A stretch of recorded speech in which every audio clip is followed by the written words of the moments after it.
Thanks for downloading this episode of Cork Talk with me, Tim Atkin. A weekly conversation with some of the most famous people in the world of wine. Author of Inside Bordeaux, Jane Anson started out as a journalist in Hong Kong, but fell in love with wine on a trip to South Africa. She moved to France full-time in 2003 and has since become one of the world's most admired wine critics. Our in-depth chat covered everything from tasting technique to wine websites, the future of en primeur, to sampling a bottle of Chateau Petrus that had been aged in space. Hello, Jane, and welcome to the podcast. Thank you, Tim. So nice to be chatting with you. Well, I should actually say welcome back, because we've already done one podcast together, which was fascinating, at least for us, about the links between Rioja and Bordeaux. But this time we're just going to talk about Bordeaux, and it's all about you. Oh, God. Exactly. So let's beginning. I think you were born and brought up mostly in Oxford. Were your parents foodies? So I was brought up in Oxford till I was 12, and then I moved to Manchester until I was 18. Which actually, I've got to say, was a really amazing time to be in Manchester. It was in the 1980s. It was such a culturally interesting place right now. And I think many of my friends who I met in Manchester during those years are all now working in very interesting positions in hospitality, in music, in the arts. I just think it was a very creative place to be at that time. So that would be more of my influence, I would think, rather than at home. My father was a beer drinker, of course, classic English, real ale, all that kind of thing. And I was more cider. I thought I was 1080 cider when I was a teenager. Cider, you have to say cider. Yeah. There was nothing sophisticated about what I was drinking when I was a teenager. My mum didn't drink so much, but she did cook everything. So everything that we had at home, she had basically made from scratch. Yeah. And I remember when we were probably from 8 years old till about 13, we would be given a little thimble of wine when they would have it with their Sunday lunch. Very classic. They were not wine collectors, and they've only really become more interested in wine along with, as my career has progressed, they've become really interested in following it. Yeah, I mean, I think it's true of all of us, you're younger than I am, but, I think that our parents were not wine drinkers because nobody was really. I mean, maybe some people, rarefied, upper class people who had cellars or something, but I think ordinary working people just didn't really drink wine. No, it wasn't on the radar in the same way that it has been. Yeah. And you didn't study languages. I thought you studied languages, but you studied something else, didn't you? I did. So I did French A-level, but I studied English literature at university. Yeah. And I think I was always, since I was 7 or 8, it was my complete dream to write books. That was what I've always wanted to do. And I think I can say I'm so grateful to wine because it has allowed me to write books. Yeah. And you went off to South Africa. I didn't know this about you when doing some research in 1996. And that was more, you were sort of thinking about journalism at that point. It was journalism took you, not booze, wasn't it? Exactly. So I'd been living in Japan and then Hong Kong. And when I was in Hong Kong, which was just before the handover, so this incredible time to be there, I was a journalist. And so I went to South Africa and did some interviews and articles when I was there that were really looking at, it was 2 years post-apartheid, and it was looking at how the society had changed. And the kind of the wine connection was that I interviewed the first black manager who'd actually lived out of South Africa during apartheid, but he'd come back in to kind of help build the Rainbow Nation. There was all that positivity and hope that there was at that time. And I interviewed him, and I went into a township outside of Cape Town, and I interviewed somebody who'd been in the township the whole of that time, and kind of put against the difference that it had been if you'd been out of the country and inside. So it was really not a wine specific, but being out in the wine lands, meeting Jabulani, really opened my eyes to the beauty of wine, and it was just such an incredibly transformative trip. There's so much was happening in South Africa at the time, and you obviously know South Africa way, way, way better than I do. But the stunning scenery, the wines, there weren't many great wines then, but in the stage that I was at, I adored the wines that I tasted. And I was much more into South African and Italian wines before I moved to Bordeaux. Yeah, but South Africa is a place that gets under your skin. As you said, totally agree. It's not just the landscape; it's the people. I mean, and I've been very fortunate to watch it change really since 1990, and I feel very positive about it right now. I mean, I've just got back yesterday, actually. I really do think that you are extremely lucky to have had that. There's 20 20 years, is it 30 years? 30. Yeah, 30, oh my years. goodness me. God. But so much has changed. I can still, though, remember the electric shock of reading Rian Malan, My Traitor's Heart, when I was in South Africa in 1996. It just, blew my mind. Yeah, no, it is a brilliant book. But you decided to move to France, didn't you, to base yourself in a wine region, I think 2003. And I read somewhere that you considered Burgundy and Champagne, but we're very lucky that you didn't go there. You went to Bordeaux instead. What made you choose Bordeaux? I think I was lucky to have come from journalism, because it gave me the sense to think it isn't just about the wine, it's about being able to write and sell articles about it that will allow you to actually make a living from it. And at the time, well, it's still true, there's so much money caught up in Bordeaux. There's always, as a freelancer, there's always somebody who's interested in you writing about it. And we were looking, we wanted to move to France. Of course, this was pre-Brexit, so there was absolutely no problem in doing so. We could literally pick up our 6-month-old daughter at the time, get in the car, drive down, and just we had to register with our local town hall, but that was it. No problems with visas. And we thought Burgundy, obviously wonderful wine. Champagne, yes. We thought Champagne, maybe the weather's not so different from the UK, so let's not bother. Feel like being in Kent, right? Burgundy, I'm still glad. I know Burgundy's wonderful, but I think it was a little bit further away from London, but also it felt a bit more impenetrable. I think we felt like Bordeaux is only an hour away from London, and there's I didn't realize just how true this was, but there's such a long history between Bordeaux and England, so many links. It didn't feel like such a big move, I've got to say. Yeah, and I think politically and economically, Bordeaux is more interesting than Burgundy. I mean, Burgundy, obviously, the wines are equally brilliant in both places. But I think that, as you said, as a journalist, it's more interesting to write about Bordeaux. As a taster, it's as interesting to write about Burgundy. Because there's so much more exactly than just the wines. There's so much more. And also, I like port cities. There's something like I lived in Hong Kong. I lived, London as well is a kind of a port city. I like that thought that you're on the edge of something exciting and there's all of those other countries and places just a boat away. There's something about that I feel makes me comforted.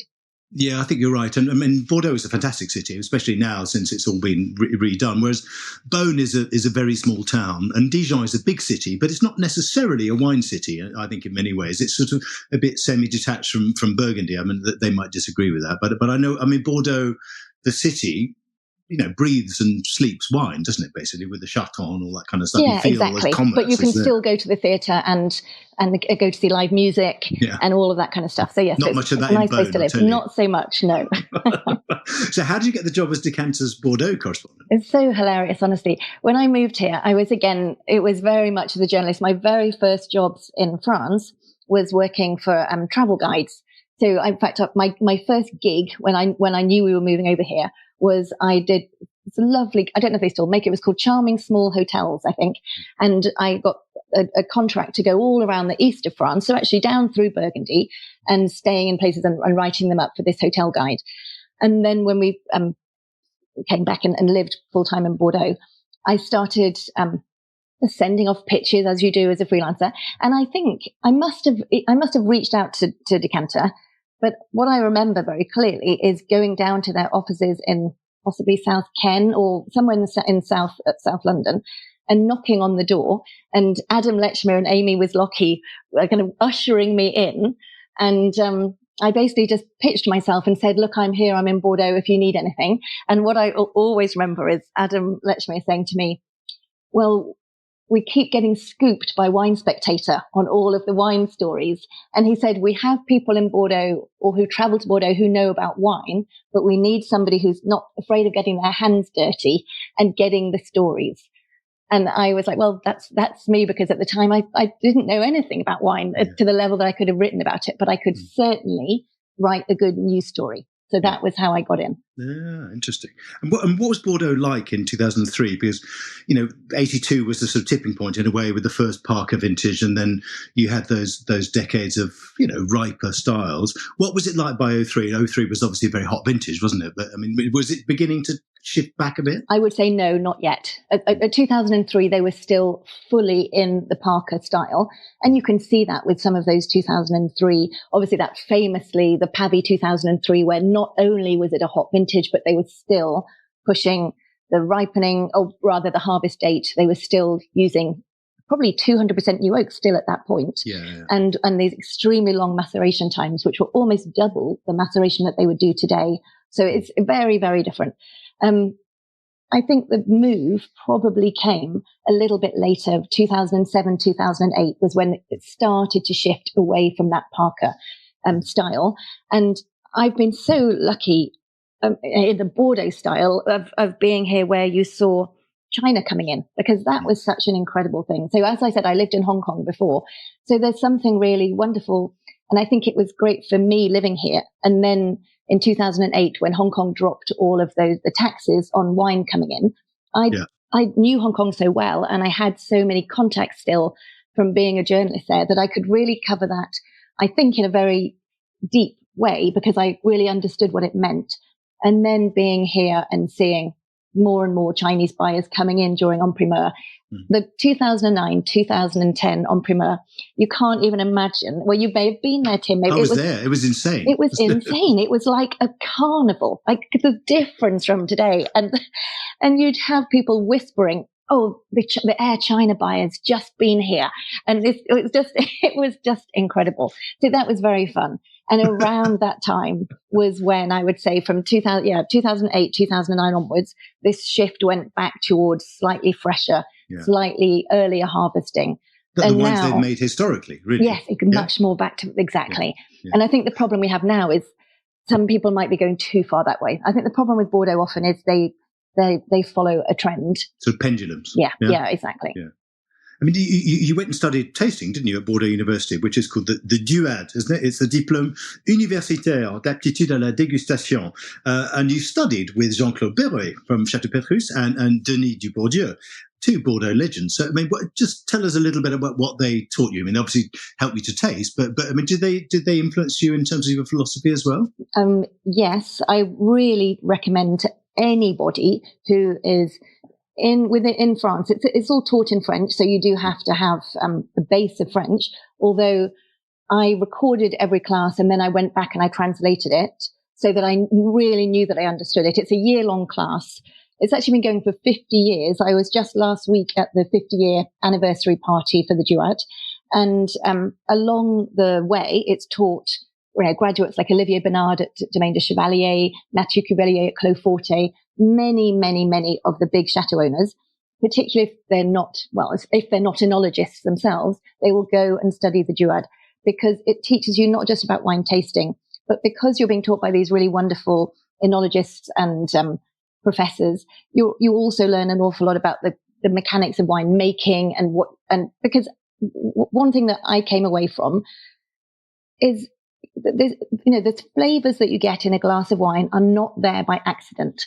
And I think that it was such a brilliant way to make you feel in control of tasting. Because sometimes when you're tasting a lot of wines, that can be intimidating. When you start off tasting, you have to learn how to be confident in what you're tasting and to trust your own judgment.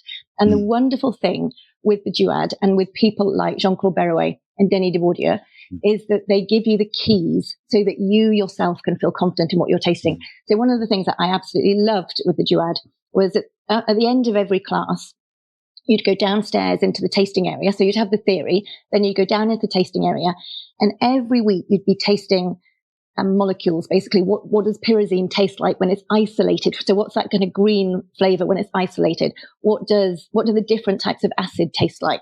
What does all these different fruits? And you're given, and it's all blind, and you have to be guessing all the time or identifying. But what's fantastic is that's then laid over the theory of why are they there. So you start to really understand if it's been a cooler climate during the growing season and the grapes haven't got the right amount of sunlight at the right time, you're more likely to find that pyrazine. These things, when they layer on top of each other over a year of learning, you come out of it and you're feeling pretty confident in your own ability to try and break down a glass. So it was wonderful. I mean, 20 years on, you teach on the same course, don't you? You talk about the history of wine criticism. Isn't that right? Incredible. So I teach a class that looks at the history of. I try to also bring in gastronomy, so food and wine criticism, going right back to the Romans, and then the influence that the French Revolution had, because up until that point everything was so tightly controlled, and then the revolution happens, and all of a sudden, all of these people who used to who used to cook for the nobles went off and opened restaurants. And so this has really kind of opens up the whole gastronomy to a wider audience. And then, of course, I look at today. What do scores mean nowadays? Are they worth anything? Are they overinflated? I know we're going to talk a bit about that. Well, are they? Do they mean anything? I think very often, yes. I think it's hard to say anything other than yes. But looking as well at this growth of, it used to be obviously that critics were the only really voice through to the consumer, and being seen as being these on high, we know best and we're going to tell you what we think. And that's so different from the way that I think good critics talk about today. We're trying to give context. We're trying to be helpful, but we're not trying to say we know everything. Or certainly I'm not. That's definitely not my approach, and yours neither. So, no, and I think the thing about scores as well is that there's nothing wrong with scores as such. It's the way scores are used. And I think, you need to, if I read your scores because I respect your palate. So therefore I would take what you say seriously. And there are other people whose palates I respect less, but fair enough. Everyone's welcome to their opinion. And I always say that to people is also, don't just look at the score, read the note and ask yourself, how much does this person know about the region they're writing about, right? Yeah, it's so much about the person who's doing it as well. And the way I finish that class, which is always so popular, is we go down to that tasting room that I had all those terrifying moments of having to identify the different molecules. Anyway, and so I take them through en primeur samples, and then I choose like 2 or 3 wines that I've given 100 points to in the past, maybe like 10 years before, and then we taste them and we see, did they live up to what I thought, which is kind of a fun thing to do. Yeah, and sometimes they do, and sometimes they don't. It's not a perfect science, is it? I mean, I've done the same thing with things I've given 100 points to. Tell us about the maps, because you've recently published a couple of limited edition maps of Bordeaux. One dedicated to the left bank, one dedicated to the right bank. There's obviously a bit in the middle as well. But just quickly, if you were explaining to somebody going to Bordeaux for the first time, the left bank's on the left and the right bank's on the right. Just tell us quickly why they're different. So I think these maps came from the book Inside Bordeaux. Inside Bordeaux, the actual book, they were gatefolds, so you had to open them. But because it's a book, obviously there's a size restriction. So we did them gatefold, where everything on the left-hand side was the terroir, and everything on the right-hand side were where the chateaux were located. And for these maps, because they're bigger, we were able to lay them on top of each other. So you see the chateaux and you see the terroir underneath. And I'm talking about that first because the whole point of the difference between left bank and right bank is that the terroirs are so different. And what does that mean? It means that the taste of the wines can be so different between the two banks. So Bordeaux is much, much bigger than I think people realise. It's enormous, isn't it? It's like even with the stuff that's gone out, it's 110,000 hectares or something. Is that right? 110,000 hectares, exactly. I mean, that's huge. That is dropping because people are pulling up vines, but still, that is way, way, way bigger. It's still at least 4 times bigger than Burgundy. It's by far the biggest quality, like appellation contrôlée region in France. And so having some kind of idea of what do the soils mean and what impact do they have on the wine is quite a helpful way to kind of understand the region. And generally speaking, okay, I'm going to have to take you back a million years to get the general reason of why the two are different. So about a million years ago, there was a big kind of break between the two sides, and the right bank is a little bit higher than the left bank, and it's much older. So we're talking millennia of years older than what's happening on the left bank, because the left bank, I don't know which went up and which went down. I can't tell you that, but because the left bank was lower, remember you've got all these rivers coming in Bordeaux. You've got the Dordogne and the Garonne. They were continuing to bring deposits from the mountains down in the Spanish Pyrenees and over in the central, the center of France. And all of those deposits were basically lining up on the left bank. It's why you have much more gravel on the left bank, because those deposits have ended up of kind of terraces of gravel that are on the left bank. Whereas on the right bank, because it was much older and you haven't had that same accumulation of deposits, you get much more limestone, very old limestone on the right bank, and clay. I mean, this is, Bordeaux is so complicated and so big that you'll find exceptions to that everywhere. But if we're just taking a top level, much more gravel on the left bank, much more clay and limestone on the right bank. And so that explains why you have more Cabernet Sauvignon on the left bank, more Merlot on the right bank, and you have these different styles and tastes between the two Thanks. Brilliant. What an explanation. Spot on. It always makes me laugh that my friend Gary Jordan in South Africa, when people say to him, how long has South Africa been making wine? Not very long, is it? And he said the Dutch were making wine in South Africa before they drained the Medoc. That's exactly right. And you know what? I often say exactly the same thing. Cabernet Sauvignon arrived pretty much at the same time in California, Australia, South Africa, and Bordeaux. They were not very, very different in their timings. Mm. Tell us about the book. I mean, you've mentioned it, and it's an unbelievable book, I have to say. 2020 Inside Bordeaux. If you haven't bought it, folks, buy it, please, from all good bookshops, from your website probably as well. Do you even get a signed copy if you buy it through the website?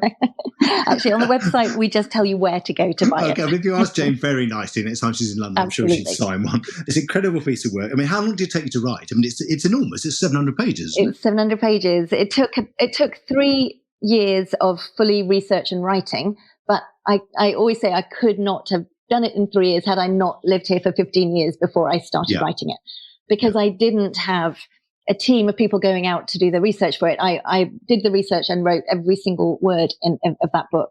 I did work with a wonderful team called Seagrave Folk. So Chris and Carrie. Yeah. Chris and Carrie, exactly, who worked with Michael Broadbent over the years. And so they did the first Bordeaux encyclopedia, and they were just brilliant, and particularly for the terroir section. So what I did that was so different, which again is in the maps, was I took this approach that all we've ever talked about in Bordeaux, I just wanted to change the conversation. All we ever talk about is the history of Bordeaux and how much money everybody has here and how that impacts who's good and who isn't. And I just wanted to bring that conversation on and really say there should be as much pride. The chateau owners here should have just as much pride as Burgundy does in terms of the incredible complexity of the terroir that they have and what impact that has on the flavors in the glass. And so I spent a lot of time with terroir experts, soil specialists, soil scientists here in Bordeaux, going and digging the pits and standing in the pits and understanding it. And it was really so fun, really was. Was that the most fun bit? I think it probably was. Because also you felt like you were doing something that was different and that I knew was going to come out with, that it might surprise people when the book was published, which was really fun. As I said, I think it's brilliant. You decided to launch your own website, janeanson.com, 2021, I think, after 20 years at Decanter. You just celebrated 3 years of doing it. It seems like you've been around for much longer, just because you've been writing about Bordeaux for so long. Are you pleased how it's been received? It seems to be doing really well, doesn't that? I mean, everybody's talking about it. And, I'm so pleased. I looked and you're going to ask that question, so I looked at how many countries have been accessing the website since launch, and 94 different countries have accessed the website since I launched it 3 years ago, which is super exciting. But I'm sure, Tim, I'm sure that my thought process was very similar to yours when you launched your site. I think, we know now the media landscape is so much more fragmented. You can't rely on the magazine world and the things that maybe we could have done 30 years ago. There's no stability in being freelance. So if you have a speciality, if you have an expertise, you have to really invest in yourself and believe in yourself. And to, I was very conscious that Bordeaux, which goes right back to the beginning of why did I move here and why did I write Inside Bordeaux? Bordeaux is an area where we expect people to spend a lot of money buying the wines, and you're spending anything from £50 up to £1,000 for bottles of wine here, or cases of wine.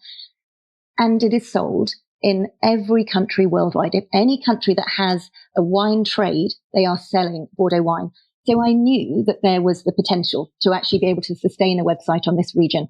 And you look, Burgundy has 4 or 5 completely specialist websites that just deal with Burgundy. And Bordeaux didn't have one at all. Certainly not from a critic of that does this regularly.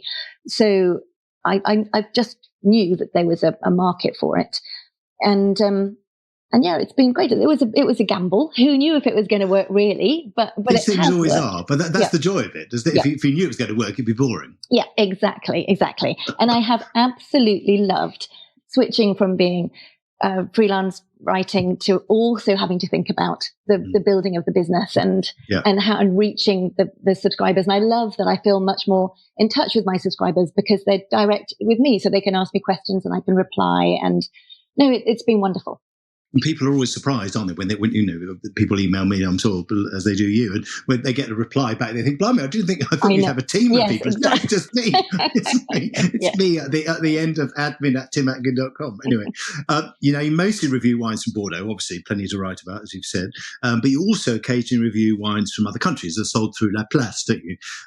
Just quickly, for anybody listening in who doesn't know what La Place is, tell us what La Place is, because it's kind of central to Bordeaux in a way, isn't it? It's central to Bordeaux, and it's also in many ways central to the world's fine wine industry. And yet it's something which many people don't know about, because it's kind of the hidden, basically it's the business to business side of selling wine in Bordeaux. And the interesting thing that makes it quite unusual is that it is very much an internal marketplace. So it's business to business, but it's internal. So what that means is you have 3 points of the place. You have the chateaus, you have the négociants, so the wine merchants, but then sat in between them, you have the brokers. And the brokers are kind of like the matchmakers who will say, okay, this chateau wants to sell in XYZ country. Who are the négociants who have the best networks in those countries? And they put them together. And then people like Berry Brothers or I don't know, Costco, they then deal with the négociant after the whole kind of logistics have already been dealt with internally in Bordeaux. And I mean, it was another reason why I knew that it was a good moment to launch my website, janeanson.com, because this growth of international wines coming through the Place has exploded. So 20 years ago, you had Opus One, you had Almaviva, but now you have a good 150 wines of, very good quality wines. You have a lot of Napa. You have, so you probably have 30 different Napa, 40 different Italians. And we've just in the last couple of years had Penfolds coming on, so from Australia. You have some South Africans. We? I think, I'm sure we have 1 or 2 South Africans. Do you? Maybe Anne Vilker or something like that, because of a Bordeaux connection. Yeah, the ones with Bordeaux connections, exactly. Oh, Van de Constance. And of course, we have Constance, which is in my fridge to taste at the moment, because the new vintage is amazing. Because it's really twice a year. So they're conscious that for most of the year, Bordeaux is selling Bordeaux wines. So it's March and September are the 2 big non-Bordeaux months. And what a thrill for me, because I love these wines, and it's interesting to keep my tasting buds on their toes. So and then also it allows me to then travel out to Australia and to Napa because, as you know, and you do such a wonderful job of this, you can't truly know the wines of a region unless you're going to that region. No, you can't. Bordeaux en primeur, selling young wines still in barrel, very young wines still in barrel as futures, used to be a really important bit of the Bordeaux economy. I kind of get the impression from outside that it's not as important as it was. And there's less focus from the fine wine trade on primeur. Is that true? Is it still relevant? And if so, who is it relevant to, do you think, these days? I think in those years, like probably the height, 2009, 2010, because you had the Chinese market coming in and prices were going up vertically at the time, most of the big merchants in the UK would be spending, or would the money they'd be making would probably be 40 to 50% of their annual revenue would be coming through that. And now it's probably dropped to 5% if they're lucky, 5 to 10%. So there's no question that it is dropping in importance. The other problem you have right now is there's just much less liquidity generally in the marketplace. And so where governments can print money, the rest of us don't have that option. And certainly Bordeaux négociants don't have that option. And you go back to the way that Bordeaux is sold through the Place. For a long time, the Chateau's ultimate clients were not Berry Brothers or you and me. They were the négociants of the Place who were buying that wine. And then they would buy it and they would store it. And they would then sell it on at whatever, 5-10 years afterwards. But today, there's just not enough liquidity in the market for the négociants to do that. So we're seeing, so what is very interesting is how it's certainly evolving. What will it evolve into? Say 10 years ago, maybe 250 wines were successfully using the en-primeur system. Today, you're looking at 50, 40 wines who are successfully using the system. So it's hugely contracted. So what will happen in 10 years' time? Well, we don't know.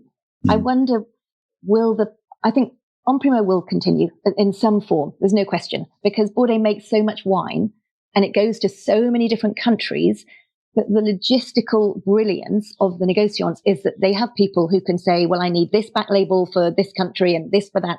And that's a huge logistic headache which the négociants take away from the chateaus. And remember, the chateaus don't pay for that. It's the end importers who pay for that privilege. So there's a lot of reasons why it will continue, but I'm sure it will be, again, this much reduced number of chateaus. And so that means I doubt that the En Primeur week will continue in the way that it does now. Like now you have 5,000 buyers from around the world who come and go from chateau to chateau, and it's kind of festive. It's what a nice week. But there's no reason for people to do that if they're only selling 30 or 40 chateaux at the end of it. So I imagine that will stop or go back to how it was before, which was only the big buyers came, but not everybody. Yeah. I mean, I always, when I used to do it, I mean, it's a frustration for everybody that we're tasting the wine so young and you're never sure whether the blend that they show you is obviously not the finished blend because it's not in bottle. I always thought, would it be great if they just took a 2-year break and said, we're only going to show bottled wines. So the wines that people come to taste are in bottle. They can't do it because there's too much money invested in it. But I mean, do you ever feel that? You think, God, this is hard work. The in bottle has become more and more important. And, because of this idea that there are less chateaux who genuinely sell En Primeur. I mean, the reason why at the moment the En Primeur system is still important for Bordeaux is because it's eyeballs. It's all about marketing and eyeballs. And there is something very, very powerful for the Bordeaux wine region to have one time of the year when everybody is talking about Bordeaux, writing about Bordeaux, visiting Bordeaux. But you're right. If there's only, say, 50 wines that are really doing that successfully, they are probably the wines who could afford to wait 2 years and do it in bottle. So if you could get an agreement, then there's no real reason why you couldn't say, okay, that's switching to September when it's in bottle and that's when everybody comes. But it would be extremely difficult because, as we all know, the fine wine calendar, annual calendar, is already very charged at different times within the Burgundy's out and when, etc. So I think it's reducing in importance, but it hasn't yet found its new reality. Interesting. One of the things I admire, many things I admire about you, is your Bordeaux Mentor Week that you launched in 2022, where you're giving something back to younger people. You're sharing your amazing enthusiasm and knowledge. Just where do the students come from, and what do they learn exactly when they're there? And I also want to know how it differs from Connoisseur Week, because you're doing 2 weeks. I do 2 weeks. So when I started the website, I knew right at the beginning that I wanted to do something to make it a bit more fun and a bit different. So I did straight away. I did 1% for the planet. So 1% of my turnover goes to environmental causes. And when I did that, I was reading a lot of books about running a business with a sense of responsibility, of corporate responsibility towards the environment, but also generally. And I just thought, why not do what's the one thing that Bordeaux is really crying out for? And it is being more open, giving the keys to how this place works to a much, much, much wider and more diverse number of people. And so I decided to launch the Mentor Week, and I went to ask a friend of mine who is a Nigerian wine importer who herself has lived through the difficulty of how closed Bordeaux can be, and she was very, very happy to come on board. So we set out together to do this non-profit week, or the Mentor Week. It's underwritten by the Gerard Bessette Foundation and by the Académie du Vin Foundation, which they came a little bit later. I mean, to be honest, I literally was I think I was running around the local park and I was thinking, I want to do this.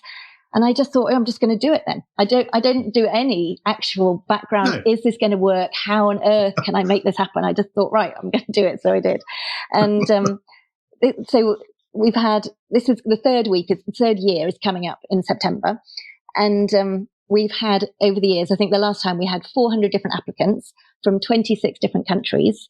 And the people who are coming this year are from Bali, India, South Africa, Nigeria, Mexico, Australia, Rwanda, and Ecuador. Amazing. And it's wonderful, honestly. So the youngest person we've had is 18, the oldest is 32, and we give them a serious boot camp. So they have to be, they're interested in wine, they've begun their wine journey, they might be sommeliers, they might work in a wine shop, they might be a wine writer, it doesn't really matter. But we take them to Bordeaux and they have a seriously intense week of seeing how do negociants work, how do you blend, harvesting, or the whole thing. And the aim that's so important for them to know it's not about being a Bordeaux ambassador. Who cares if they like Bordeaux or not? It's about this place understands how to make and sell wine and market wine on a global level, and you can learn so much from Bordeaux. So it's much more about what skills can they learn from here that they go and take away. And I'm super happy to say that just this week, one of our ex scholars has been hired by what's it called? Sorry, it's gone out of my head. The incredibly famous Paris restaurant with Tour d'Argent. The Tour d'Argent. Right. Yep. And another one has just got a job with LVMH just a couple of weeks really after the week, and she's just been promoted a year on. She's been promoted into being a brand manager. So it's great. I mean, you always have fun with what you're doing. People can hear that, I'm sure, you're chatting away. The fun thing I'd like to have done, I wish I'd been there, was to taste the Chateau Petrus. You did a blind tasting of Chateau Petrus that had been in space, didn't you? 2000 vintage. Insane. With wine that had never left this planet, at least. Were they very different? Was it fun? They were different. Of course it was fun. I mean, I think lots of people thought, what a crazy gimmick. And maybe it was a crazy gimmick, but who wouldn't say yes to that tasting if you're offered it? I mean, it was fantastic. And I'm actually having lunch tomorrow with a guy called Nicolas Gaume, who was behind the whole thing. So he was seen for a long time as the kind of French Elon Musk, basically. He's a tech guy. And what I'm very much looking forward to seeing him tomorrow, because he was behind this idea of sending the wine up to the International Space Station and also vine shoots. So to see basically the scientific idea behind it was, as climate evolves, will we, particularly with the vine shoots, will we be able to kind of make vines which are resistant enough, obviously not to be grown in space necessarily, but to be able to be grown in extreme conditions. So if you're extreme drought or whatever it will be. So there was a scientific background. But having said that, what he mainly does now is he runs a company called Orbit, which is basically for space tourism. So it takes extremely wealthy people up to space for space tourism. Would you do it? Would you taste it? Would you taste as an astronaut? I think I'm not sure that I would qualify to go up into space, but I'm definitely looking forward to hearing what he says. And just to bring back to the Connoisseur Week, which I know I didn't mention. So the Connoisseur Week is not a not-for-profit, I'm afraid, but it is a extremely magical week.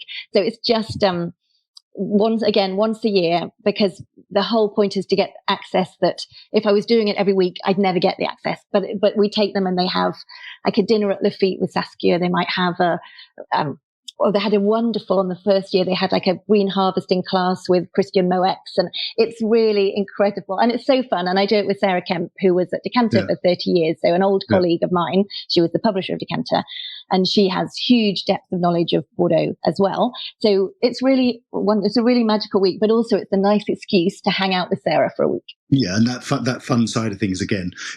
You've been in Bordeaux for more than 20 years. You've become one of its most important commentators in that time.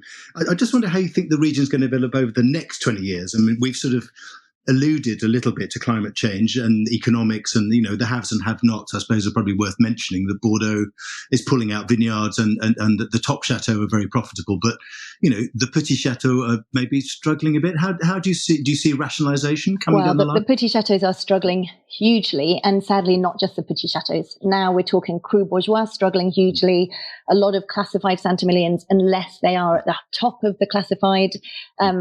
It's really becoming more and more difficult for a lot of people in Bordeaux. And it goes back to that idea of liquidity, because it's all so connected. If the chateaux at the top are asking for more and more money, and there's a limit to the amount of money in the system, because remember again, the Place is an internal marketplace. So if the negociants are having to spend all of their money on those top chateaux, they just don't have the money to buy the smaller Cru Bourgeois and the Entre deux Mers and those smaller estates. Because it's not just en primeur, which I didn't mention, but the Place is not just en primeur. It's the whole buying and selling of Bordeaux throughout the year. And that is becoming extremely difficult. So what we're finding is a lot of these smaller estates who have been used to using the negociant system are having to go direct and find their own importers. And that's the whole learning process. So it's painful. And there's a lot of, as you say, that we're seeing less vines because they're pulling up. I think 10,000 hectares of vines have been pulled up in the last year. So, it's pretty dramatic. And that's not going to get better, I wouldn't think, for another decade until they have really sorted out the supply and demand. And until supply and demand, equalise in a sense. Yeah, interesting. And also, as we know everywhere, the weather. I mean, it's so 2024 is the wettest year since 2000, and we're already in July. I mean, all of the rain that fell in 2000 has already fallen now. 80% more rain than usual at this stage. It's extremely difficult. And then you think 2 years ago, 2022, was the hottest and driest since like 1893 or something. So you have these extremes, and people are going to have to deal with that. Well, somebody was saying that there are growers this year, and even Petit Chateau, and as you say, even further up the food chain, who are thinking of not picking any grapes at all this year. That they've got 23, they haven't sold very much of. Is it worth picking the grapes if there's no market? That's what's happening. And there's a very good estate that I know on the right bank who has bought up their neighbour just because the neighbour had abandoned the vines, and so they were worried about the risk of disease, and so they bought the neighbour. Just purely, they're not going to use the vines, but just purely so that they could either pull them up or look after them. I'm not sure what they did with them, but just to stop the risk of disease infecting their own vineyard. To stop the mildew spreading, as it were. Yeah. Anyway, let's talk about something a little bit more optimistic. How do you get away from wine? I know you're very interested in politics, both in France and England, because we're on a WhatsApp group together. Anything else? Do you like to cook? I mean, has France changed you in a sense in the time you've been there? So my husband often says that France is completely wasted on me because I don't eat every kind of cheese that is out there. Because there are a lot of them, aren't there? There's a lot of them. But definitely where it has changed me is how much I adore cooking with the seasons. You can't live in France without loving cooking seasonally. And it's funny, little things like rhubarb, which is a very English thing, but I love rhubarb. And in France, you can only get it maybe 2 or 3 weeks of the year. And I'm always so excited when I see it, and I get to make my favorite kind of rhubarb cake, which is fantastic. I like baking generally. I love reading. I know I did English literature. It's truly the greatest love of my life, I think, is reading books. They're just wonderful. That's still true. I love tennis. I play a lot of tennis and I watch tennis. We've got Wimbledon on right now. We have. And as you say, politics has taken up a lot of our time, has it not, Tim? And it certainly has. But maybe things are looking up in England, but possibly not in France. Indeed. Right now. Anyway, Jane, it's been brilliant talking to you. I always enjoy our meetings. I wish I saw you more often, but I'm going to be seeing you very soon, I hope, in London for dinner. Anyway, it's been brilliant. Everybody, the book is Inside Bordeaux and the website is janeanson.com. Both are absolutely brilliant and well worth subscribing to the latter and, of course, buying the former. Jane, thank you so much for chatting with us today. Thank you, Tim. That was wonderful. I will see you soon. Take care. Bye. Bye. Jane really knows her stuff, doesn't she? And she has a knack for explaining it. I can highly recommend both her website, janeanson.com, and her magnum opus, Inside Bordeaux. Next week on Cork Talk, my guest is maverick winemaker Peter Walser from Blank Bottle in South Africa. Join me then. Thanks for listening to Cork Talk. If you want to read more reports, articles and tasting notes by me, go to my website, timatkin.com. You can also follow me on Twitter @TimAtkin and on Instagram @TimAtkinMW. See you next week.